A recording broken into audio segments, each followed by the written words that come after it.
کچھ علم کی فضیلت پر میں بات کروں. حضرت کی شخصیت پر تو مستقل بیان رکھا گیا ہے. انشاءاللہ حضرت کی آپ لوگ سے گزارش ہے کہ آپ لوگ یہاں جب تک یہ جلسہ ختم نہیں ہوتا آپ یہاں بیٹھیں. چند باتیں آپ کی خدمت میں پیش کروں گا، وہ بھی الامر فوق القدر. اپنے نبوت کے سینئر علماء مرحوم کام تو یہ لوگ کر رہے ہیں، اصل جو کام ہو رہا ہے دنیا میں وہ تو یہ حضرات کر رہے ہیں. دیکھو آج کا جو دور ہے نا، اس میں ہر جگہ مولوی کو، علماء کو برا بھلا کہا جا رہا ہے. یوٹیوب کی دنیا میں آپ جاؤ، سوشل میڈیا میں آپ جاؤ، جس شخص میں مشہور ہونا ہو وہ مولویوں کو برا بھلا کہنا شروع کر دے، ایک دم اس کا چینل ہٹ ہو جاتا ہے. یہ مولوی ایسے ہوتے ہیں، یہ مولوی ایسے ہوتے ہیں، یہ مولوی ایسے ہوتے ہیں، یہ مولوی ایسے ہوتے ہیں. بس جس نے مشہور ہونا ہے یہ ایگو ختم کریں اس کا. یار ڈبل ڈبل آواز کیوں آ رہی ہے؟ ایگو ختم کریں اس کا. جس شخص نے بھی مشہور ہونا ہوتا ہے تو وہ فوراً کیا یہ مولوی ایسے ہوتے ہیں. یہ بات میں آپ کو بتا رہا ہوں، کوئی مولوی آپ کو نہیں. یہ بھی آج کل بڑا ڈائلاگ مارکیٹ میں چلتا ہے. کوئی اچھی کوئی بات بتائے گا کوئی اسکالر اور آخر میں کہتا ہے یہ بات میں آپ کو بتا رہا ہوں، کوئی مولوی آپ کو یہ بات نہیں بتائے گا. لوگ کہتے ہیں یار مولوی لوگ تو کچھ بتاتے نہیں ہیں، یہ ایک بندہ ہے جو بتا رہے ہیں. ایک بات خوب سمجھ لو، کوئی ڈاکٹر اگر یہ کہے نا کہ صحت کی یہ بات آپ کو میں بتا رہا ہوں، کوئی ڈاکٹر آپ کو نہیں بتائے گا، سمجھ لو یہ ڈاکٹر آپ کو الو بنا رہا ہے. یہ کیا بنا رہا ہے؟ کیونکہ کیا تو مریخ سے آیا ہے، کسی اور سیارے سے آیا ہے جو تجھے ہی پتا ہے، باقی ڈاکٹروں کو نہیں پتا. کیا تو نے کہیں اور سے علم حاصل کیا ہے؟ یونیورسٹیاں میڈیکل کالج کی تو وہی ہیں جہاں سے سب پڑھتے ہیں. کہ کہاں سے آیا ہے؟ ماں کے پیٹ سے سیکھ کے آیا ہے کہ تو بتائے گا باقی کوئی ڈاکٹر نہیں بتائے گا. ظاہر ہے ایسا ڈاکٹر جب کہتا ہے کہ یہ بات آپ کو میں بتاؤں گا کوئی ڈاکٹر نہیں بتائے گا، وہ اس لیے کہہ رہا ہوتا ہے تاکہ آپ اس کی بات غور سے سنیں اور آپ سمجھیں کہ یہ ایسی چیز مارکیٹ میں لا رہا ہے جو کسی کے پاس نہیں ہے. تو وہ یہ چاہتا ہے کہ اس کا چینل چلے، لوگ اس کے پاس آئیں. اگر وہ وہی باتیں بتائے جو دوسرے ڈاکٹر بتا رہے ہیں تو لوگ اس کو کیوں سنیں گے؟ بولیں گے تو دوسرے ڈاکٹر بھی بتا، روٹی کھانے سے پیٹ بھرتا ہے. یہ بات آپ کو میرے علاوہ کوئی بھی نہیں بتائے گا. ابے تجھے بتانے کی ضرورت ہی نہیں ہے، ہمیں پتہ ہے کہ روٹی کھانے سے کیا ہوتا ہے، پیٹ بھرتا ہے. اسے کہتے ہیں منجن بیچنا. اسے کیا کہتے ہیں؟ منجن. کراچی میں یہ اصطلاح بہت مشہور ہے کہ منجن بیچ کے چل گئے. منجن کسے کہتے ہیں آپ کو پتہ ہے؟ بسوں میں جب سفر کرتے ہیں، اب تو نظام ختم ہو گیا، پہلے بہت ہوتا تھا. بس میں پہلے ایک بندہ چڑھتا تھا. میں ایک دفعہ کراچی سے اسلام پنڈی آ رہا تھا، بس میں ایک بندہ چڑھا. سفر سے پہلے اس نے درود شریف پڑھا. اس کے بعد اس نے کہا بھائی سفر میں آپ سب لوگ نماز کا خیال رکھیں، نماز مومن کی معراج ہے، نماز قضا نہیں کرنا. مجھے بڑا اچھا لگا، اچھا ہوا یار اس نے مسافروں کو نماز کی ترغیب دی، تھوڑا اور اہتمام ہو جائے گا. پھر اس نے بتایا ماں باپ کی خدمت کرو. ہم بس آنکھوں سے آنسو نکلنا رہ گئے تھے، اتنی زبردست تقریر اس کی. آخر میں جیب سے اس نے ایک منجن نکالا، ایک چورن نکالا. بولا یہ گلے کو صاف کرتا ہے، گیس کو ختم کرتا ہے، کھٹی ڈگاروں کا بہترین علاج، قیمت صرف 5 روپے. اگر وہ شروع میں منجن نکالتا، کوئی منجن کو دیتا؟ پہلے اس نے نماز روزے کی بات کی، زکوٰۃ کی بات کی، بڑی زبردست باتیں کر کے ہم متوجہ ہو گئے. آخر میں کیا نکال کے؟ چورن. بعض دفعہ چورن نکالا جاتا ہے، بعض دفعہ منجن نکالا جاتا ہے. تو یہاں سے اصطلاح ہوئی ہے کہ بعض دفعہ لیبل کسی چیز پہ بہت اچھا لگا ہوتا ہے. لیبل یہ ہوتا ہے کہ نماز کی ترغیب دی جا رہی ہے، روزے کی ترغیب دی جا رہی ہے، لیکن اس کے پیچھے اصل میں ترغیب دینے والا اپنا چورن مارکیٹ میں بیچ رہا ہوتا ہے. سمجھ میں آ رہی ہے بات کہ نہیں آ رہی؟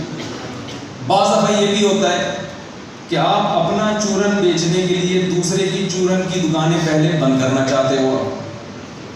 لہذا آپ یہ الزام لگاتے ہیں سب منجن بیچ رہے ہیں، سب چورن بیچ رہے ہیں، آپ اس کی بات سنتے ہو یار یہ سب کا چورن بند کر دے گا بھائی، یہ سب کا منجن بند کر دے گا، حالانکہ اصل میں وہ سب کا چورن اور منجن بند کروا کے اپنی پروڈکٹ مارکیٹ میں لانا چاہتا ہے، اپنا منجن بیچنا چاہتا ہے۔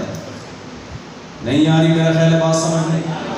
تو دنیا میں چاہے ڈاکٹر ہو 2 نمبر ڈاکٹر، 2 نمبر حکیم ہو، 2 نمبر حکیم بھی یہ کام کرتے ہیں۔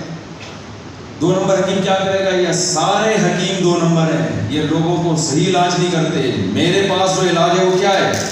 وہ بہترین علاج۔ کیوں بھائی تو کہاں سے آیا ہے؟ مریخ سے آیا ہے تو؟ یہ تو جڑی بوٹیاں ساری صدیوں سے لوگ اس پر مطالعہ کرتے آ رہے ہیں، تو نے کون سی کتاب پڑھ لی ہے؟ میں ایک دفعہ کسی بیرون ملک سفر پہ گیا، وہاں پتہ چلا ایک ڈاکٹر ایسا ہے اس جیسا کائنات میں کوئی ڈاکٹر پیدا ہی نہیں ہوا۔ مجھے ایک مولوی صاحب نے بتایا کہ مفتی صاحب ایسا ڈاکٹر ہے کہ اس جیسا ڈاکٹر پوری روئے زمین پر اب تک کوئی بھی نہیں۔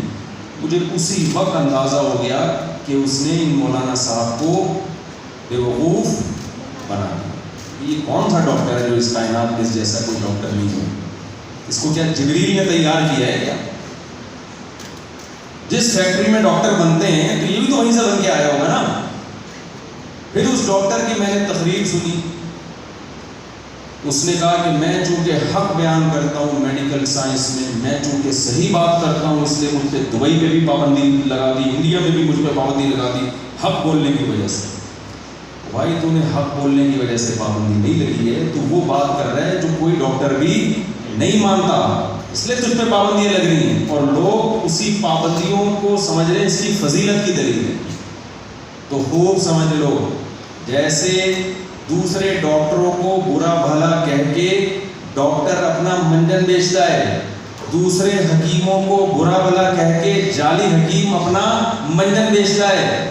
مذہبی اسکالرز بھی، تمام مذہبی اسکالرز جن کو علماء یا مولوی کہا جاتا ہے، ان کو برا بھلا کہہ کے در حقیقت اپنا منجن بیچتے ہیں۔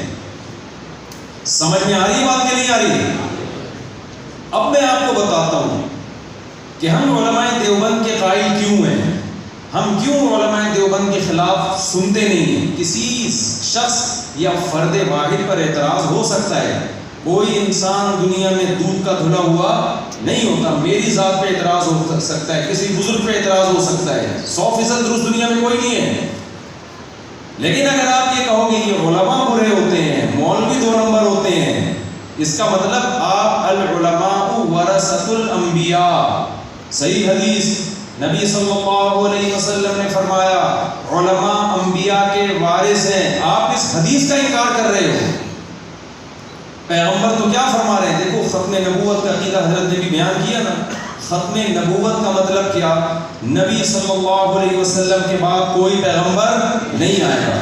اب باپ جب دنیا سے جاتا ہے تو اس کے وارث اس کی اولاد ہوتی ہے، اگر اولاد بھی نہ ہو تو باپ کا نام و نشان ختم۔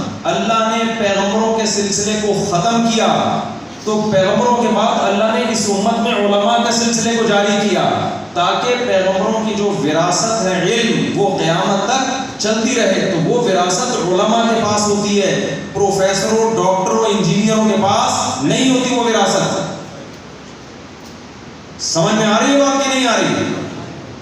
ہر آدمی، پاکستان کا سب سے بڑا مسئلہ یہ ہے کہ جو جس کی فیلڈ نہیں ہے وہ اس کام میں ٹانگ اڑائے گا۔ یہاں سب سے بڑا مسئلہ پتہ ہے کیا ہے؟ جس کو جو کام نہیں آتا اس کو وہی والا کام سب سے زیادہ آتا ہے۔ اب میں آپ کو بتاؤں گا کہ ہمیں کیسے پتہ چلے اتنے سارے فرقے، اتنے سارے مذہبی اسکالر، ان میں صحیح کون ہے غلط کون ہے، یہ ہمیں پتہ کیسے چلے گا؟ قرآن و سنت کیا کہتا ہے؟ اس معیار پہ آپ آج کے فرقوں کو پرکھیں آپ، تو آپ کو وہ معیار پتہ چلے گا۔ 2 چیزیں، 2 آیتیں میں قرآن کی پڑھوں گا آپ کے سامنے۔ قرآن کہتا ہے هو الذي بعث في الأميين رسولا منهم يتلو عليهم آياته ويزكيهم ويعلمهم الكتاب والحكمة۔ اللہ تعالیٰ نے پیغمبر صلی اللہ علیہ وسلم کی ذمہ داری یہ بتائی، اس کو خوب غور سے سنیں، کہ نبی کا کام قرآن صحابہ کے سامنے پیش کرنا، یتلو علیہم آیاتہ، تلاوت کرنا تاکہ صحابہ اس کو حفظ کریں۔ اگر نبی قرآن پیش نہ کرتے صحابہ کے سامنے تو قرآن ہم تک پہنچتا؟ پھر آگے صحابہ اگر تابعین کو پیش نہ کرتے تو قرآن ہم تک پہنچتا؟ پھر تابعین تبع تابعین کو پیش نہ کرتے تو قرآن ہم تک پہنچتا؟ تو جو قاری آج قرآن پڑھ رہے ہیں ان سے پوچھا جائے گا یہ جو تم قرآن پڑھ رہے ہو تم نے کہاں سے لیا؟ تو قاری کے ذمے ہے اپنے سے پہلوں کے استاذوں کا ذکر کرے، میں نے فلاں سے سیکھا ہے۔ اگر وہ کہے میں نے صرف دیکھ کے یاد کیا ہے، یہ معتبر نہیں ہے۔ کیسے؟ کسی نے تو نورانی قاعدہ پڑھایا ہوگا نا، انگلی پکڑ کے سکھایا ہوگا، وہ استاذ کون ہے؟ پھر اس استاذ نے کہاں سے سیکھا، وہ استاذ کون ہے؟ یہ سلسلہ سند متصل کے ساتھ محمد صلی اللہ علیہ وسلم تک پہنچے گا۔ اگر یہ سلسلہ کہیں ڈسکنیکٹ ہو گیا اس قاری کا پڑھا ہوا معتبر نہیں ہے، وہ پتہ نہیں کیا پڑھ رہا ہے جس کو قرآن کہہ رہا ہے۔ اور کمال کی بات ہے پھر وہ قرآن پڑھ کے غلط پڑھے اور کہے کہ صرف مجھے آتا ہے اور باقی یہ ساری قاری منجن بیچ رہے ہیں، تو یہ اور بڑی جہالت ہوگی کہ نہیں ہوگی؟ میرا غلط نہیں آنا سمجھ میں آپ کو۔ آگے چلتے ہیں ہم۔ قرآن کہتا ہے یتلو علیہم آیاتہ ویزکیہم، پیغمبر کی پہلی ذمہ داری قرآن سکھانا، تلاوت کرنا، الفاظ یاد کرا دینا۔ دوسری ذمہ داری یزکیہم، تزکیہ کرنا، ظاہر باطن کو گناہوں سے، دنیا کی محبت سے پاک صاف کرنا۔ یہ کام صحابہ نے ڈائریکٹ قرآن سے نہیں کیا بلکہ قرآن اور سامنے رکھ کر پیغمبر نے صحابہ کا تزکیہ کیا ہے۔ تو پھر صحابہ نے تابعین کا تزکیہ کیا، تابعین نے تبع تابعین کا تزکیہ کیا۔ یہ سلسلہ بھی سند متصل کے ساتھ آج تک چلا آنا چاہیے۔ اگر نہیں آتا اس کا مطلب آپ کا تزکیہ نہیں ہوا۔ آپ کہتے ہیں میں ڈائریکٹ قرآن پڑھ کے اپنا تزکیہ میں نیک بن جاؤں گا۔ بھائی اگر ڈائریکٹ قرآن پڑھ کے نیک بننا ممکن ہوتا تو نبی صحابہ کو قرآن پڑھا دیتے اور کہہ دیتے اپنا تزکیہ اس قرآن کے ذریعے خود بخود کر لو۔ نہ قرآن کہتے ہیں نبی کی صحبت میں رہ کے صحابہ نے اپنا تزکیہ کیا ہے۔ تو کیا تابعین صحابی کی صحبت میں رہے بغیر تزکیہ کر سکتے تھے؟ کیا تبع تابعین تابعی کی صحبت کے بغیر تزکیہ کر سکتے تھے؟ آج کوئی کہتا ہے میرا کوئی بزرگ ہی نہیں ہے، ہم پوچھتے ہیں نا بھائی آپ اتنے بڑے اسکالر، اتنے نیک، اتنے پرہیزگار، آپ نے کسی بزرگ کی صحبت اٹھائی ہے کسی اللہ والے کی جس نے تزکیہ کیا ہو؟ جواب میں ملے گا سارے بزرگ کیا ہیں؟ فراڈی، 2 نمبر۔ اس کا مطلب آپ کو کسی بزرگ کی صحبت ملی نہیں۔ تو صحابی پیغمبر کی صحبت کے بغیر صحابی نہیں بن سکتا، تابعی صحابی کی صحبت کے بغیر تابعی نہیں بن سکتا، تبع تابعی کی صحبت کے بغیر تبع تابعی نہیں بن سکتا۔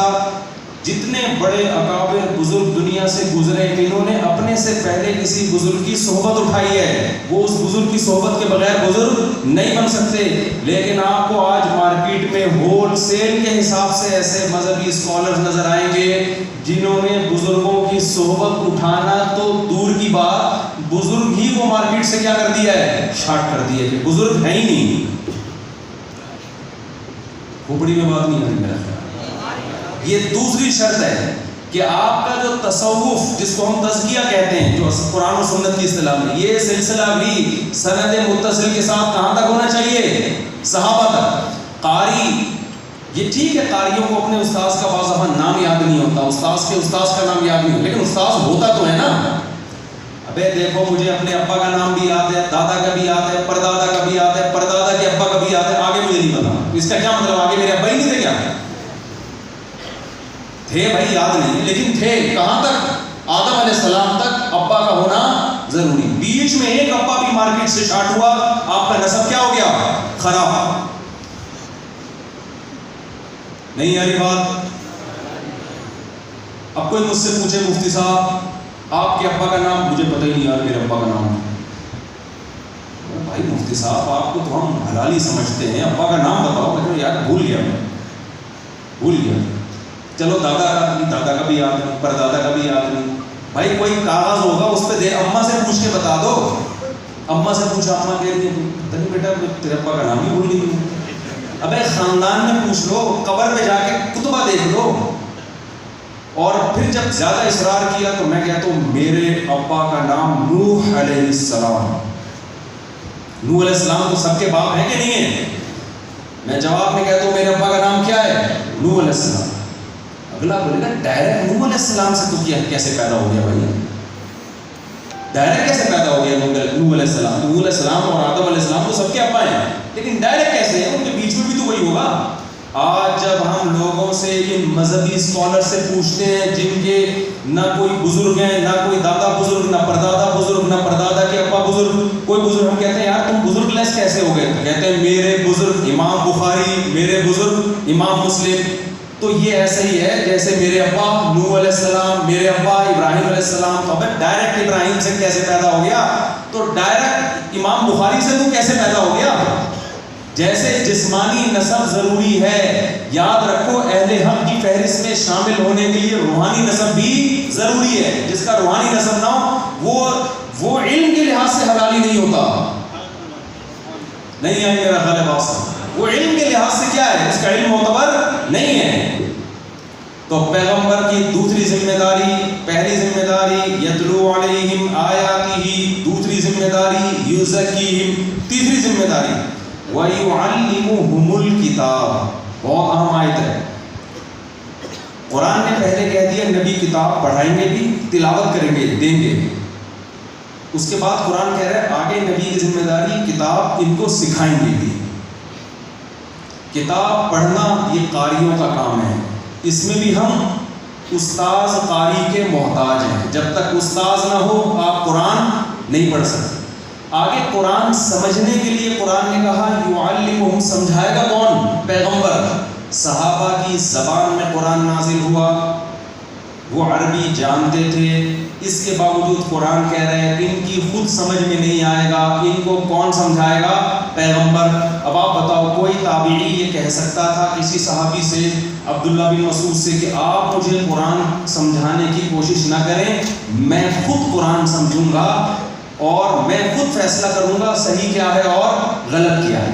تو صحابہ جواب میں کہتے کہ ہماری زبان میں نازل ہوا، ہم پیغمبر سے سیکھے بغیر نہیں سیکھ سکے، تو جو پیغمبر سے سیکھا ہوا ہوگا اسی کا علم معتبر ہوگا، اسی سے تم سیکھو گے تو تمہارا قرآن فہمی معتبر کہلائے گی۔ اخبل طریقے سے سیکھو گے یہ فہم معتبر نہیں ہوگا۔ آج جتنے مذہبی اسکالرز ہیں نا، آپ ان سے پوچھیں قرآن تم نے کہاں سے سیکھا؟ کہ ہم کسی کو نہیں مانتے، یہ ہماری تحقیق ہے۔ یہ کس کی تحقیق ہے؟ یہ ہماری تحقیق۔ آپ نے یہ کہاں سے لی بھائی؟ یہ تفسیر آپ کو کس نے بتائی ہے؟ ہم بابوں کو نہیں مانتے، ہم بزرگوں کو نہیں مانتے، ہم کسی کی ایکسپلینیشن کو نہیں مانتے، ہمیں جو خود سمجھ میں آتا ہے ہم اس پر عمل، ہم کسی کی تقلید نہیں کرتے۔ یہ ڈائلاگ ہے یا نہیں ہے؟ ان کو کہا جائے گا کہ قرآن جیسے نبی قرآن دے کر گئے، نبی قرآن سکھا کے بھی گئے ہیں، پھر صحابہ جب دنیا سے گئے اگلی نسل کو قرآن دیا بھی اور قرآن سکھایا بھی، پھر تابعین جب دنیا سے گئے اگلی نسل کو قرآن دیا بھی، قرآن سکھایا بھی۔ آج کوئی قرآن کی تفسیر بیان کر رہا ہے، آپ اس سے پوچھیں گے یہ تفسیر تو نے قرآن سیکھا کہاں سے ہے؟ وہ اگر کہتا ہے میں نے اخفل طریقے سے سیکھا ہے، اس کا مطلب وہ قرآن فہمی کے دعوے میں حلالی نہیں ہے، اس کا قرآن فہمی میں نسب، بول لو کیا ہو گیا بھائی؟ نہیں ہے اس کا نسب۔ اور اگر کہ میں نے ڈائریکٹ امام بخاری سے سیکھا ہے قرآن، تو وہی ہو گیا ڈائریکٹ تیرے ابا کون ہے؟ نادرہ میں جا کے لکھوا رہے ہیں نوح علیہ السلام، میرے والد صاحب کا نام۔ بیچ میں بھی یہ جو سلسلہ ہی ڈسکنیکٹ ہو رہا ہے۔ نوح علیہ السلام تو ہر ایک کے ابا ہے بھائی۔ چوتھی چیز قرآن کہہ رہا ہے وَيُعَلِّمُهُمُ الْكِتَابَ وَالْحِكْمَةَ، نبی قرآن بھی سکھائیں گے، اور چوتھا حکمت سکھائیں گے۔ حکمت حدیث کو کہا ہے یہاں پہ، جو نبی نے قرآن کے علاوہ جو جس کو وحی غیر مطلوع کہا جاتا ہے، اس کے لیے بھی یہ نہیں کہا کہ حدیثیں پیش کریں گے، بلکہ حدیثیں سکھانا الگ چیز ہے۔ اس سے صاف پتہ چلتا ہے کہ صحابہ نے حدیث بھی نبی سے لی، حدیث کا مطلب بھی نبی سے لیا، تابعین نے صحابہ سے حدیث بھی لی، حدیث کا مطلب بھی لیا، تبع تابعین نے تابعین سے حدیث بھی لی، حدیث کا مطلب بھی لیا۔ آج کتنے لوگ ہیں جو بڑے آرام سے کہہ دیتے ہیں ہم صرف حدیث کو مانتے ہیں، اس حدیث کے بارے میں صحابہ کیا کہتے تھے، تابعین کیا کہتے تھے، ابو حنیفہ نے کیا کہا، شافعی نے کیا کہا، یہ بابوں کی ہم اندھی تقلید نہیں کرتے۔ تو میرے بھائی صحابہ کی سمجھ میں حدیث پیغمبر کے بغیر نہیں آ سکتی، تابعین کی سمجھ میں حدیث صحابہ کے بغیر نہیں آ سکتی۔ تو کیا مریخ سے آیا ہے جو ڈائریکٹ حدیث کو بیٹھ کے حل کرے گا؟ کہ تیرے سے ہم پوچھیں گے حدیث کا مطلب کیا ہے؟ مجھے لگ رہا ہے آپ لوگ کی سمجھ میں نہیں آ رہا، تو پھر باقیوں کی سمجھ میں کہاں سے آ رہا؟ ان تمام باتوں کا مقصد یہ ہے، چار ہی چیزیں تو ہیں دین میں، دین کے علم میں، ایک قرآن پڑھنا آنا چاہیے، قرآن سمجھنا آنا چاہیے، اور تزکیہ ہو اپنا، اور حدیث پڑھنی آئے سمجھنی آئے۔ یہ چار چیزوں جس میں ہوں گی اس کو عالم کہا جائے گا۔ چار علوم جس میں ہوں گے وہ کیا کہلائے گا؟ وہ شخص عالم۔ تزکیہ اگر نہیں ہوگا تو ظاہری لحاظ سے عالم ہوگا، حقیقت میں اللہ کے نظر میں عالم بعض ہوتے ہیں، تین علوم پہ قدرت ہوتی ہے، تزکیہ نہیں ہوتا، کسی بزرگ کی صحبت نہیں اٹھائی، کوئی اللہ کے لیے قربانیاں نہیں دی، تو وہ پھر ظاہری عالم ہوتے ہیں، اندر سے عالم نہیں ہوتے۔ تو چار شرطیں جس میں پائی جائیں گی وہ کیا کہلائے گا بھائی؟ عالم۔ ہندوستان میں بر صغیر میں علماء دیوبند کے علاوہ کوئی آپ مجھے بتا دو جس میں یہ چار شرطیں پائی جاتی ہوں کہ چاروں سلسلوں میں ان کا نسب، روحانی نسب محمد صلی اللہ علیہ وسلم سے ملتا ہو، کوئی ایک بتا دو مجھے آپ۔ اس کی میں مثال دیتا ہوں، اس سے کھوپڑی شریف میں بات انشاءاللہ اچھی طرح سے۔ میرے پاس ایک شخص آیا، کہنے لگا آپ کے جو علماء دیوبند ہیں نا ان کے بارے میں نے آپ سے مناظرہ کرنا ہے۔ یہ بات ہے 10-12 سال پرانی، علماء دیوبند کے بارے میں مناظرہ کرنا ہے کہ آپ کے اکابر کے عقیدے ٹھیک نہیں تھے، سمجھ رہے؟ کسی فرقے سے ان کا تعلق تھا، میں نام نہیں لوں گا فرقے کا، مقصد کسی پہ طنز کرنا نہیں ہے، بات سمجھانا ہے۔ انہوں نے کہا آپ جو علماء دیوبند کے جو اکابر ہیں نا ان کے عقیدے کیا تھے؟ غلط تھے۔ میں نے کہا اچھا، تو یعنی ہمارا جو مناظرہ ہوگا اس بیس پہ ہوگا کہ میں دفاع کروں گا اپنے اکابر کی طرف سے نا کہ ان کے عقیدے ٹھیک تھے، غلط نہیں تھے، اور آپ کہیں گے غلط تھے۔ تو میں نے کہا دیکھو اصول یہ ہے کہ جب بھی کسی سے بحث مناظرہ ہوتی ہے نا اس کی سطح پہ آگے ہوتی ہے۔ مثال کے طور پر آپ آئے، آپ نے اس سے مناظرہ کیا اور کہا کہ مفتی صاحب آپ کے ابا ٹھیک نہیں تھے، ایک مثال دے رہا ہوں، الزامات لگائے، تو میں نے کہا میری کوشش ہوگی کہ پھر میں بتاؤں نہیں آپ کے ابا ٹھیک نہیں تھے۔ ابا کھیل رہے ہیں تو پھر دونوں طرف سے ابا آئے نا مقابلے میں، نہیں یعنی میرا خیال بات سمجھ۔ میں نے کہا بھائی میں اپنا مسلک چھوڑنے کے لیے تیار ہوں اگر میرے اکابر کے عقیدہ ٹھیک نہیں تھا، اور میں آپ کے مسلک میں آنے کے لیے بھی تیار ہوں، ٹھیک ہے، غلط ثابت ہو جائے گا نا، میں نے مان لیا غلط ہے، جب میں آپ کے ہاں آؤں گا تو اگر یہ آپ ثابت کر کے رکھ دو کہ آپ کے اکابر کا عقیدہ ٹھیک تھا تو میں آ جاؤں گا۔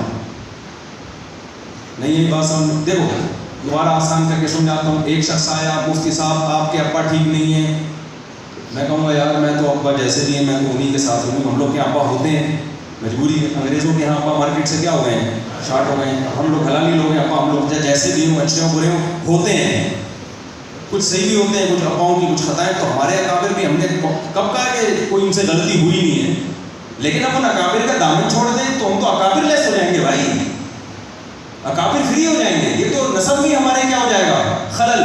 ہم نے یہ نہیں کہا کہ ہمارے کسی اکابر سے کبھی کوئی غلطی ہو ہی نہیں سکتی، یہ تو پیغمبر معصوم ہوتے ہیں بھائی، لیکن میں نے کہا اگر آپ نے ثابت کر دیا کہ یہ گمراہ لوگ ہیں تو پھر مجھے اپنا سلسلہ چھوڑنا پڑے گا، پھر آپ کے پاس آؤں گا میں کیونکہ آپ صحیح ہیں، تو پھر آپ کے اکابر پہ پہلے سے ہم بحث کر لیں کیا خیال ہے، اگر وہ ٹھیک ہے تو میں ادھر آ جاؤں گا، وہ اگر ان سے بھی زیادہ غلط ہیں تو پھر مجھے کوئی اور سلسلہ بتاؤ تاکہ میں یہ والا سلسلہ چھوڑ کر ادھر چلا جاؤں۔ سمجھتے ہو کہ نہیں سمجھتے؟ تو میں مثال دے رہا تھا کہ جب کوئی مجھ سے بحث کرتا ہے آپ کے ابا ٹھیک نہیں ہے تو میں کہوں گا نہیں تیرا باپ ٹھیک نہیں ہے، یہ لڑائی میں یہ ہوتا ہے نا، پھر میں یہ کہوں گا تو ٹھیک نہیں ہے، تو نہیں، جب باپ پہ آئی ہے تو پھر ادھر سے بھی کیا چلے گا، باپ چلے گا۔ تو میں نے کہا کہ ٹھیک ہے ایسا ہے، مجھے پتا تھا ان کے کوئی اکابر ہیں ہی نہیں، سمجھ میں آ رہی ہے بات؟ یہ جتنے فرقے بر صغیر کی بات کر رہا ہوں، ان کے 2-4 سلسلوں کے بعد یا تو اکابر ہی نہیں ہیں یا ہیں تو پھر ہمارے والے ہیں۔ محمود غزنوی حنفی تھا، آج کتنے لوگ کہتے ہیں حنفیوں نے یہ کیا۔ ہندوستان کی تاریخ میں جتنے بڑے بڑے کارنامے چاہے علمی ہوں یا جہاد کے ہوں، وہ سارے کس کے ہیں؟ حنفیوں کے ہیں۔ کوئی یہ غیر حنفی دکھا ہوا؟ ٹیپو سلطان تاریخ بھری ہوئی ہے، اسلامی ہیرو، وہ حنفی تھا۔ محمود غزنوی پشاور میں بھی گیا، میرا بیان تھا، میں نے پشاور والوں سے کہا، میں نے کہا دیکھو پشاور والوں اپنا مسلک نہ چھوڑنا۔ کیوں؟ میں نے کہا پشاور میں ایک صاحب مجھے کہنے لگے پشاور میں ہمارا مسلک، مجھے نہیں کسی دوست سے کہا انہوں نے، پشاور میں ہمارا مسلک بہت تیزی سے پھیل رہا ہے۔ تو اس دوست نے کہا پشاور میں اسلام تو 1200 سال پہلے آیا تھا، اب کیا پھیل رہا ہے؟ وہ کیا آیا تھا 1200 سال سے؟ پٹھان کیا گھاس کھا رہا تھا وہاں پشاور میں؟ اسلام کے علاوہ کسی اور چیز پہ عمل کر رہا تھا؟ جو چیز قدیم ہے وہ ٹھیک ہے، جو جدید ہے وہ کیا ہے؟ وہ فرقہ ہے۔ بر صغیر میں جب اسلام آیا تو وہ سچی مچی والا اسلام آیا تھا، 1200 سال 1400 سال سچی مچی والا۔ اب اگر اس کے خلاف کوئی چل رہا ہے تو یہ سچی مچی والا نہیں ہے، یہ غلط اسلام ہے جو اب 15ویں صدی میں آ رہا ہے۔ نہیں آئی میرا خیال بات سمجھ میں؟ تو میں نے پشاور والوں سے کہا، میں نے کہا بھائی تمہارا 1200 سال پہلے جو آیا نا وہ سچی مچی کا اسلام تھا، پتہ نہیں کیا پھیل رہا ہے یہاں پہ۔ پشاور میں ایک آدمی نے دیوار بنائی، ٹکٹ لگا دیا، تو لوگوں نے کہا یار اس کو تو کوئی نہیں دیکھا کہ دیوار پہ ٹکٹ کون، دیوار دیکھنے کے لیے کون ٹکٹ خریدے گا؟ اس نے لگا دیا کہ یہ ایسا کام کروں گا میں صبح کہ لوگ اس دیوار کو ٹکٹ دے کے دیکھنے آئیں، اس کو میں یہ شو کروں گا جیسے آثار قدیمہ کی دیوار ہے۔ اس نے کہا یار نئی نئی دیوار بنی ہے، آثار قدیمہ کی تو لگ نہیں رہی۔ صبح بندہ اٹھا تو اس پہ لکھا ہوتا ہم قائد اعظم کو پشاور آنے پر خوش آمدید کہتے ہیں۔ سمجھ آ گئی؟ دیوار پہ لکھا تھا ہم قائد اعظم کو پشاور آنے پر خوش آمدید۔ دھڑا دھڑ ٹکٹ بک رہا ہے یار، اتنی پرانی دیوار ہے، قائد اعظم آئے تھے اس کو، قائد اعظم کی۔ تو پشاور میں اسلام آج نہیں آیا میرے بھائی، ایبٹ آباد میں اسلام آج نہیں آیا، 1200 سال پہلے آیا ہے۔ جو اسلام آیا تھا ہم اسی پہ اب تک قائم ہیں۔ اب جو نئی چیز فرقواریت کے نام پہ نا کہ ہم نے فرقے ختم کرنے ہیں، جو کم وقت یہ کہہ رہا ہے نا ہم نے فرقے ختم کرنے ہیں، یقین کر لو ایک نیا فرقہ اس نے پیدا کرنا ہے۔ لیبل بڑے اچھے اچھے لگائے جا رہے ہیں فرقے ختم کرنے ہیں، سب نئے نئے بنا رہے ہیں۔ تو بر صغیر میں ہماری تاریخ کوئی نئی نہیں ہے، اور یہ صرف بر صغیر میں نہیں آئے، یہی والا اسلام افغانستان میں بھی گیا، یہی ایران میں بھی گیا، یہی ازبکستان میں بھی گیا، یہی شام میں بھی گیا، یہی ترکی میں بھی گیا۔ پھر ترکی نے 500-600 سال خلافت عثمانیہ جو مسلمانوں کا لیڈر بنا رہا ہے وہ سارے کے سارے حنفی تھے۔ اللہ نے ہمیں ہمارے ذریعے قیادت کروائی ہے، ہم لڑتے رہے ہیں یورپ سے، اور ہماری فوجیں فرانس تک داخل ہو گئی تھی یورپ میں۔ ہمارے خلیفہ جو ترک خلیفہ تھا اس سے اسرائیل نے یہ کہا تھا کہ زمین دے دو، اس نے کہا تھا زمین تو دور کی بات، شوپر میں فلسطین کی مٹی اٹھا کے لے جانے کی اجازت نہیں دوں گا۔ یہ ہمارا ماضی تھا، اب ہمیں سکھایا جا رہا ہے کہ اصل اسلام وہ نہیں تھا، اصل کون سا ہے؟ یہ والا ہے جو ہم قرآن و سنت کی روشنی میں لے کر آ رہے ہیں۔ اس کا مطلب ابھی تک امت کیا کھا رہی تھی؟ گھاس کھا رہی تھی۔ اب ہمیں بتایا جائے گا کہ سچی مچی والا یہ والا ہے۔ کھوپڑی شریف میں میرا خیال بات آ نہیں گئی، آگے چلتے ہیں، جلیلی بات کو سمیٹ کو وصل کو حضرت کا بیان ہوگا۔ ہم تو شادیاں وادیاں کی باتیں کر کر کے مشہور ہو گئے دنیا میں۔ آگے چلتے ہیں میرے بھائی، اور میں شادیوں کی اسپیڈ بڑھا کے جاؤں گا، یہ بتا دوں۔ ہاں اسپیڈ بڑھانی ہے۔ فیملی پلاننگ والے اب بہت پریشان ہو گئے مجھ سے، کہہ رہے ہیں ہم نے اربوں روپے لگائے کہ بچے روکو، اور اس نے خود 15.5 الحمدللہ میرے ابھی تک رپورٹ میرے اپنے ہیں۔ تو یہ سارے 15.5 الحمدللہ۔ ایک واقعہ سناتا ہوں، حاجی عبدالوہاب صاحب رحمہ اللہ تعالیٰ تبلیغ جماعت کے اتنے بڑے بزرگ کی دفعہ بیان فرما رہے تھے، انہوں نے بیان میں فرمایا کہ 1 ارب مسلمان ہیں، 4 ارب کافر ہیں، ہر مسلمان 4 کافروں پہ محنت کر لیں تو 4 مسلمان ہو جائیں گے۔ اس وقت 5 ارب آبادی تھی، تو اسپیڈ تھوڑی بڑھ گئی ہے لوگوں کی۔ تو میں نے کہا، مجھے جب اطلاع ملی میں نے کہا کہ حضرت تو بڑے آدمی ہیں، ہم تو کوئی بات نہیں کر سکتے ان کے سامنے، لیکن کوئی حضرت تک پیغام پہنچاتے ہیں کہ حضرت ایک مسلمان 4 کافروں کو سمجھائے گا، 4 اس کی بات کہاں سنیں گے؟ کون سنتا ہے کافر؟ اس سے اچھا پیکیج میرے پاس موجود ہے، بہترین پیکیج ہے کہ ایک مسلمان اگر 4 بیویاں رکھ لے اور اسپیڈ 4 گنا بڑھا دے گروتھ ریشو، تو کل ہم 4 ارب ہو جائیں گے اور وہ 1 ارب۔ ویسے ہی تھپڑ لگا کے مسلمان کر لیں گے، کیا کیا 4 آدمی 4 پٹھان چھوڑ دو ایک کافر کے، اور اس کو بولیں کہ تم مسلمان ہو جائے، وہ ویسے ہی ڈر کے ہو جائے۔ جائز نہیں اسلام میں یہ، لیکن ویسے ہی ہو جائے گا۔ میں نے کہا یہ والا پیکیج آسان بھی ہے اور مزیدار ہے، صرف کہنے کی حد تک ہے مزیدار۔ آگے چلو، تو میں یہ عرض کر رہا تھا میرے بھائی، اللہ نے پیغمبر کی 4 ذمہ داریاں لگائیں کہ یعلمہم، یتلو علیہم، یزکیہم، اور یعلمہم الکتاب والحکمہ۔ تو جو ان 4 جس کی سند متصل ہوگی اس کا علم معتبر۔ ہاں یہ ایک الگ بات ہے کہ اسی سند متصل میں گمراہ لوگ بھی پیدا ہوں گے، لیکن اہل حق بھی اسی میں ہوں گے، اس سے باہر نہیں ہو سکتے، اس سے باہر سارے گمراہ ہیں، اور اس میں پھر 2 فریق ہیں، کچھ گمراہ اور کچھ اہل حق، اس سے باہر نہیں نکل سکتے آپ۔ جیسے جب آپ بیمار ہوتے ہو تو علاج آپ نے ڈاکٹر ہی سے کرانا ہے۔ اب کوئی کہے فلاں ڈاکٹر گمراہ ہے، تو ہم کہیں گے بھائی اگر ڈاکٹروں میں گمراہ ہے تو 1 نمبر پہ ڈاکٹروں میں ہی ہے۔ اب یہ نہیں ہو سکتا کہ جی میرے گردے خراب ہیں اور مجھے پتھری نکالنی ہے، میں یہ کہوں کہ چونکہ ڈاکٹر غلط ہوتے ہیں، 2 نمبر ہوتے ہیں، لہٰذا میں پنچر والے کی دکان پہ چلے جاؤں کہ آپ میرے گردے کی ایسے ہی پتھری نکالیں جیسے آپ نے میرے ٹائر سے کیل نکالی۔ وہ کہا میرے پاس کیوں ہے؟ آپ کہو کہ سارے ڈاکٹر کیا ہوتے ہیں؟ 2 نمبر ہوتے ہیں۔ آج یہی ہو رہا ہے، مسئلے پوچھے جا رہے ہیں جاہلوں سے، اور جب بولا ہے علماء سے پوچھو، ابے مولوی ایسے ہوتے ہیں، ابے بھائی ہوتے ہیں 2 نمبر بھی ہوتے ہیں، لیکن 1 نمبر بھی مولوی ہی ہوتے ہیں۔ یہ کون سا آگے کہ دین کے علم میں اللہ نے سب کو گمراہ کر دیا؟ ایسے کیسے ہو سکتا ہے؟ تو اللہ نے کیا کہ حدیث میں کس کی فہم معتبر؟ صحابہ، پھر تابعین، پھر تبع تابعین۔ یہ ایک قرآن کی آیت ہو گئی۔ دوسری، نبی صلی اللہ علیہ وسلم سے پوچھا گیا، بس یہ بات کر کے میں اپنے بیان کو ختم کرتا ہوں۔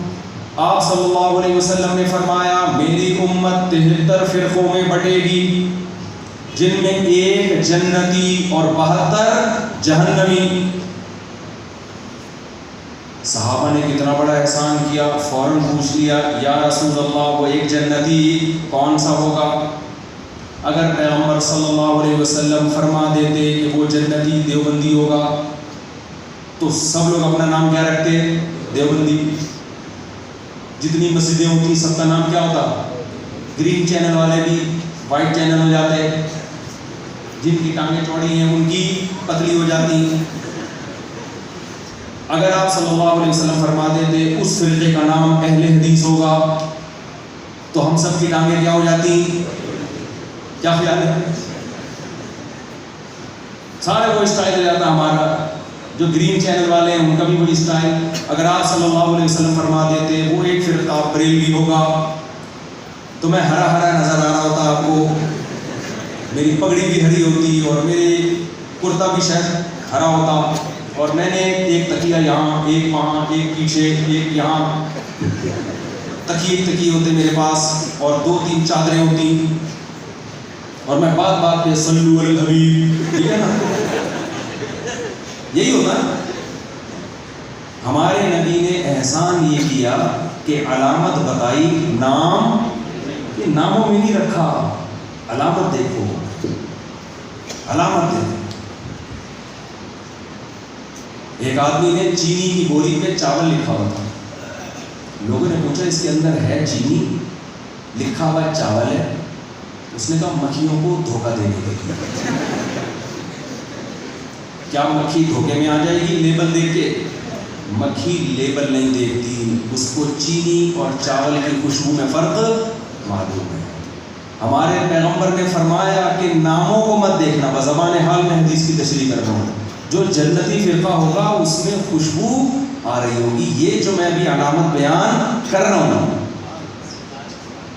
وہ علامت نبی نے بیان کی، وہ فرقہ جنتی ما انا علیہ و اصحابی، جو میرے اور صحابہ کے راستے پر ہوگا۔ یہاں نبی نے یہ کیوں نہیں فرمایا جو قرآن کے راستے پر ہوگا؟ ہے نا؟ اس لیے کہ بات ان فرقوں کی ہو رہی ہے جو اسلام کا لیبل لگاتے ہیں. تو قرآن تو سبھی مانتے ہیں.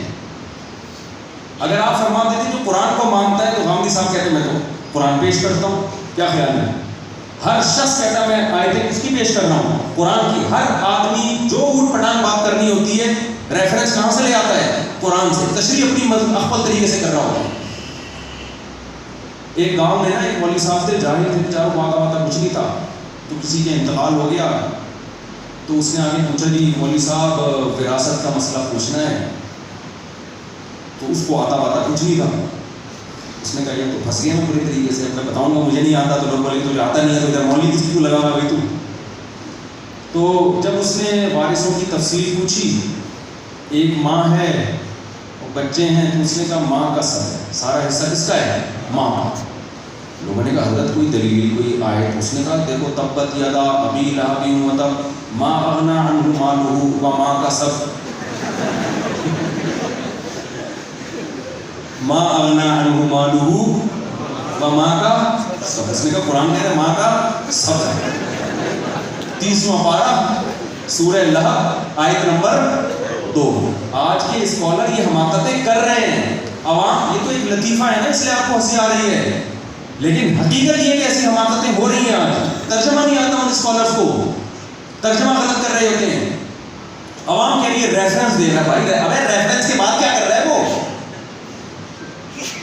ایک صاحب میرے پاس آئے, حدیثوں میں تو ایک رکعت بہتر ہے, آپ 3 کیوں پڑھتے ہیں؟ میں نے کہا کون سی حدیث ہے؟ میں نے کہا حدیث میں آتا ہے آپ صلی اللہ علیہ وسلم یوتروا بواحدۃ, ایک رکعت بہتر پڑھتے تھے. میں نے کہا یوتروا بواحدۃ کا ترجمہ یہ تم نے عربی خود پڑھ کے کیا ہے کہ کہیں سے ترجمہ چرایا ہے؟ چلو کہیں سے کتاب میں پڑھا ہے. میں نے کہا جس کتاب میں پڑھا اس کی تقلید کی نا تم نے ترجمے میں, اس نے جو ترجمہ کہا تم نے مان لیا. ایک طرف کہہ رہا ہو تقلید نہیں کر رہے اور ترجمے میں اندھی تقلید کر رہے ہو. یوتروا کا معنی جفت کو طاق بنانا عربی میں آتا ہے, اور حدیث میں اس کی تائید بھی ہے. یوتروا بواحدۃ کا مطلب ایک رکعت کے ذریعے جفت کو طاق بنایا, ایون کو آڈ بنایا. اس کے ہم بھی قائل ہیں کہ وتر میں پہلے 2 رکعت پڑھیں گے, پھر ایک کے ذریعے اس ایون کو کیا بنا دیں گے؟ آڈ بنا دیں گے. یہ ترجمہ ہے اور یہ حدیث سے ثابت ہے یہ ترجمہ. لیکن آپ نے یہاں ترجمہ پڑھ لیا یوتروا بواحدۃ, ایک رکعت وتر پڑھتے تھے. بس سب مولویوں کا آتا ہے یہ مولوی منجن کی دکانیں کھول کے بیٹھے ہیں, یہ حنفی اندھے مقلد. اس لیے ہم کہتے ہیں بھائی ابو حنیفہ کو ان سے زیادہ قرآن بھی آتا تھا, حدیث بھی. تقلید تو آپ نے کرنی ہے, ابو حنیفہ کی نہیں کرو گے تو ان کی کرو گے جو آج کے اسکالرز ہیں. یا تو پراپر علم حاصل کرو نا. آپ کون سا پورا علم حاصل کر کے خود تحقیق کر رہے ہو؟ آپ بھی تو تحقیق کے نام پہ تقلید ہی کر رہے ہو. تو بہتر نہیں ہے ان کی کر لی جائے جو جن کی آدھی سے زیادہ امت نے کی ہے. کھوپڑی شریف میں بات آ رہی ہے کہ نہیں؟ آگے چلتے ہیں ہم. تو نبی نے فرمایا ما انا علیہ و اصحابی, آپ نے قرآن کا حوالہ نہیں دیا کہ جنتی وہ جو قرآن کو فالو کرے گا. کیوں؟ ہر آدمی لیبل کس کا لگاتا ہے؟ قرآن. تو آپ نے پہلے اپنا کہ جو میرے طریقے پر, کیا مطلب قرآن کی کہیں ایسی تشریح نہ کرے جو میری تشریح کے خلاف جا رہی ہے. غامدی صاحب نے کہا کہ شادی شدہ عورت کو رجم نہیں کیا جائے گا کیونکہ قرآن میں رجم نہیں ہے, قرآن میں ہے کوڑے لگائیں گے. غامدی صاحب نے کہا قرآن کہہ رہا ہے شادی شدہ مرد ہو یا قرآن کہہ رہا ہے کہ مرد ہو یا عورت جب زنا کرے تو کوڑے لگیں گے, اور آپ کہہ رہے ہو کنوارے کو لگیں گے, شادی شدہ کو نہیں لگیں گے. ہم دلیل میں کہتے ہیں اتنی ساری حدیثیں تواتر کے ساتھ, بخاری مسلم کی متفق علیہ صحیح اور متواتر حدیثیں, جن میں صاف پتہ چلتا ہے کہ شادی شدہ مرد اور عورت کے لیے حکم نہیں ہے, ان کو نبی نے رجم کیا ہے. فوراً جواب میں قرآن کے مقابلے میں حدیث کو نہیں مانتا. اگر حدیث کی سند کمزور ہے یا تب متواتر نہیں ہے وہ ایک الگ بات ہے, کوئی ثبوت نہیں ہے نا اس کا اس طریقے سے. لیکن اگر وہ قطعی ثبوت ہے, پھر آپ انکار کر کے یہ ثابت کر رہے ہو کہ آپ کو قرآن سمجھ میں آیا, پیغمبر کو سمجھ میں نہیں آیا. سمجھ میں آ رہی ہے کہ نہیں آ رہی؟ اب کیا ہے؟ نبی نے فرمایا ما انا علیہ و اصحابی. اگر صرف آپ اتنا کر دیتے کہ جس پر میرا عمل ہوگا, تو ہم کہتے ہیں جو قرآن حدیث کو مانے گا بس وہ جنت میں جائے گا. تو حدیثوں میں بھی غلط تشریحات ہوتی ہیں, اس لیے آپ نے اپنے ساتھ صحابہ کو لگا دیا. کہ ایسا نہ ہو حدیثوں کی وہ تشریح کرنا شروع کر دیں جس پر میرے صحابہ کا عمل نہیں تھا، وہ تشریح بھی معتبر نہیں ہے۔ ہمارا روزانہ اہل حدیث سے بحث ہوتی ہے کہ یار 3 طلاق کو تم ایک کہتے ہو اور حدیث کا حوالہ دیتے ہو، کوئی ایک صحابی دکھا دو جس سے ضعیف سند سے ثابت ہو کہ 3 طلاق کو ایک کہا ہو، کسی ایک صحابی نے کہا ہو، کوئی نہیں لے کر آتے، اور ہم آپ کو دکھائیں گے ہر صحابی 3 کو 3 ہی کہہ رہا ہے۔ اس کا مطلب آپ حدیث کی اخفل تشریح کر رہے ہو، وہ تشریح نہیں کر رہے جس کو صحابہ مانتے تھے۔ کل کسی شیعہ کا میں نے کلپ سنا، کوئی خاتون شیعہ ہے، وہ کہہ رہی ہے کہ عمر نے 3 طلاق کے 3 کا قانون بنا کے ہمارا گھر تباہ کر دیا، معاذ اللہ۔ 3 طلاق کو 3 قرار دے کے عمر نے کیا کر دیا؟ ہم کہتے ہیں عمر نے 3 طلاق کو 3 قرار دے کر پیغمبر کی مخالفت نہیں کی ہے۔ عمر کر نہیں سکتے تھے، کرتے صحابہ کہاں کرنے دیتے؟ بلکہ عمر نے جو 3 کو 3 قرار دیا، یہ قرآن و سنت کا حکم سمجھ کے قرار دیا ہے۔ یہ کوئی سیاسی قانون نہیں تھا کہ حلال کو حرام کر دیں اور حرام کو حلال کر دیں، سیاست میں ایسا جائز نہیں ہے۔ تو ہم حضرت عمر کے قانون کو بھی مانتے ہیں، حضرت علی کے، عثمان کے رضی اللہ عنہ کے قانون کو بھی مانتے ہیں، ابو بکر کے قانون کو۔ ہم کہتے ہیں ایسی تشریح قرآن و سنت کی مت کرو جو صحابہ نہیں مانتے تھے۔ ایک دفعہ میں ایک اہل حدیث بھائی کے پاس گیا، ہم تو مفتی میں نا وہاں فتویٰ دیتے ہیں، ہم نے فتویٰ دے دیا 3 طلاق 3 ہو گئی، تو وہ اہل حدیث سے فتویٰ لیا 3 ایک ہوتی ہے۔ میں چلا گیا ہوں اہل حدیث کے پاس، بزرگ تھے وہ، میں نے کہا حضرت آپ نے 3 کو 1 کیسے لکھ دیا؟ انہوں نے کہا وہ حدیث میں آتا ہے کہ نبی کے دور میں 3 طلاق 1 سمجھی جاتی تھی۔ میں نے کہا اس میں یہ کہا کہ اکٹھی 3 طلاق 1، وہ تو آلریڈی طلاق 3 1 سمجھی جاتی تھی۔ پھر اسلام نے اس حکم کو منسوخ کیا اور کہا کہ اب 3 کتنی ہوں گی؟ اس میں تو ہے کہ 3 مہینوں میں بھی 2 1 سمجھی جاتی تھی۔ تو کچھ صحابہ کو علم ہوا کہ وہ 3 1 والا حکم منسوخ ہو چکا ہے، کچھ کو علم نہیں ہوا۔ میں نے کہا بالکل ایسی حدیث ہے، جابر بن عبداللہ کہتے ہیں نبی کے دور میں متع کو جائز سمجھتے تھے، ابو بکر کے دور میں جائز سمجھتے تھے، عمر نے پابندی لگائی، مسلم کی حدیث ہے۔ میں نے کہا حضرت عمر حلال کو حرام کر سکتے ہیں؟ ہم اس کا جواب یہ دیتے ہیں بھائی پابندی نبی کے دور میں متع پہ لگ گئی تھی، بہت سو کو علم نہیں تھا تو وہ سمجھے عمر لگا رہے ہیں پابندی، تو نبی کے دور میں 3 ہو گئی تھی، بخاری کی حدیث ہے۔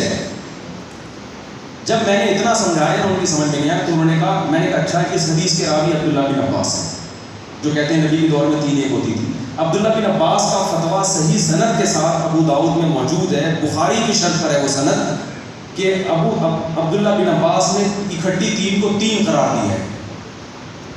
اب جو میں دعویٰ کر رہا ہوں نا وہ سمجھیں۔ میں نے کہا عبداللہ بن عباس خود کیا کہہ رہے ہیں 3 کتنی ہوتی ہیں؟ 3 ہوتی ہیں۔ تو جواب میں وہ کہتے ہیں ہم نے کلمہ پیغمبر کا پڑھا ہے، عبداللہ بن عباس کا نہیں پڑھا۔ میں نے کہا زبردست بات حضرت، مجھے یہ بتائیں کہ آپ نے تو نبی کا کلمہ پڑھا، عبداللہ بن عباس نے کس کا کلمہ پڑھا تھا؟ نہیں آ رہی میرا خیال ہے، آپ نے نبی کا کلمہ پڑھا، لہٰذا آپ کو یہ معلوم ہے کہ 3 کو 1 کہنا ہے، اور عبداللہ بن عباس نے پتہ نہیں حضرت عیسیٰ کا کلمہ پڑھا تھا یا موسیٰ علیہ السلام کا کلمہ پڑھا تھا، ان کو نہیں پتا تھا۔ کھوپڑی شریف میں بات آ رہی ہے کہ نہیں آ رہی؟ آئندہ جب میرا بیان ہو نا ٹوپی اتار کے بیٹھا ہے ڈائریکٹ کھوپڑی میں گھسے گا۔ تو یہ جو آپ کو کوئی صحابہ سے ہٹا رہا ہے قرآن و سنت کے نام پہ، وہ بھی گمراہ ہے۔ کوئی آپ کو مجتہدین محدثین سے ہٹا رہا ہے، امت سے ہٹا رہا ہے، وہ بھی کیا ہے؟ گمراہ ہے۔ تو جو تواتر سے، اسلاف سے جو چیز چلی آ رہی ہے صدیوں سے، وہ ٹھیک ہے۔ آج لوگ ہمیں کہتے ہیں حرم میں 8-10 رکعت تراویح ہو گئی ہے، دیکھو قرآن و سنت پر آ گئے وہ لوگ۔ میں ان سے کہتا ہوں 1400 سال میں حرمین میں ایک رمضان بھی ایسا نہیں آیا کہ 20 رکعت سے کم تراویح ہوئی ہو۔ کتنا بڑا سوالیہ نشان ہے کہ اب قرآن و سنت پہ آ گئے، اس سے پہلے کس پہ آئے گئے تھے بھائی؟ اس سے پہلے کس پہ آئے گئے تھے؟ اسلام دیکھو ایک خوب بات سمجھ لو، یہ میں بات بتاتا ہوں ایک اور مثال کی بات۔ ایک اہل حدیث نے مجھے بتایا کہ سوڈان میں 3 طلاق کو 1 قرار دے دیا گیا ہے 5 کی عدالتوں میں، اور مصر میں 3 کو 1 قرار دے دیا گیا ہے مصر کی عدالت میں، پاکستان میں بھی قانون بن گیا وغیرہ وغیرہ۔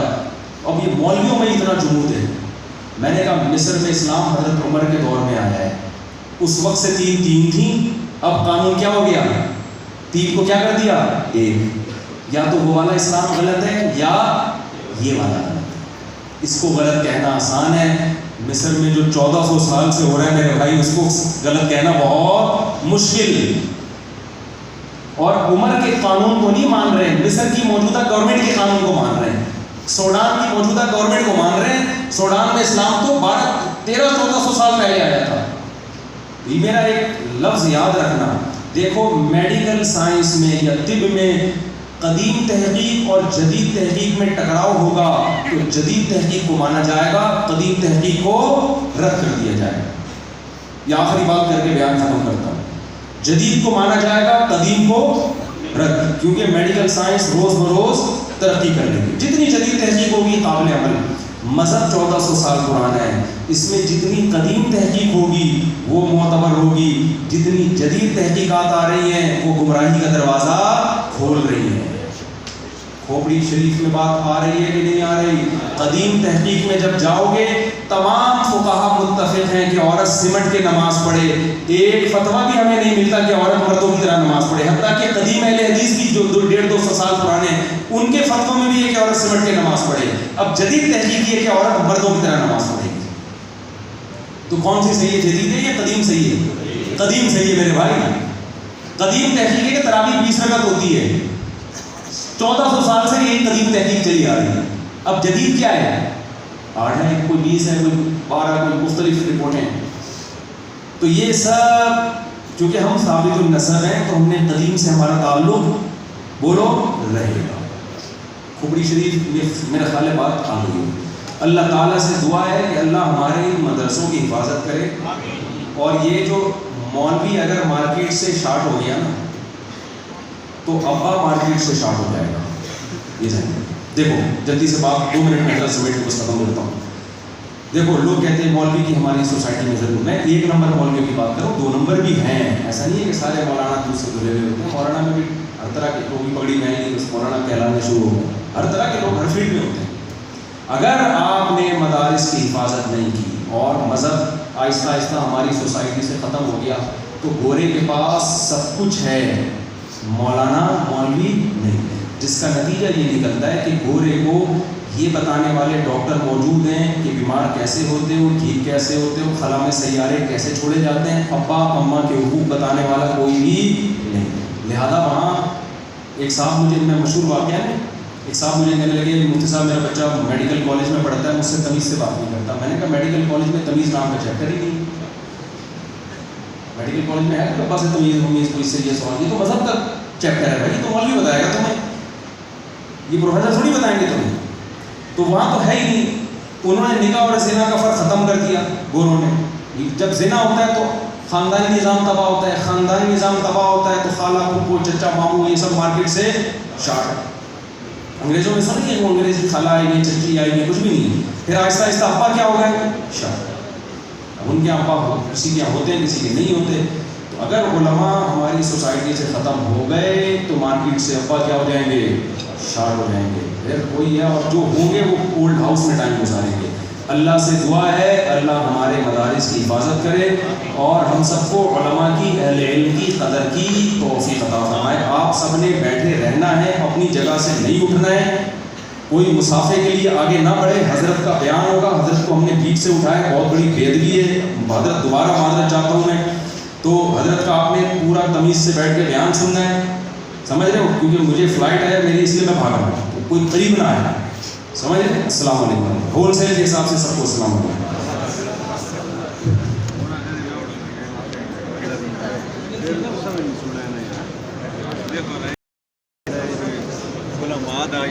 دیکھو مہربانی کریو یار, مہربانی کریو. پھر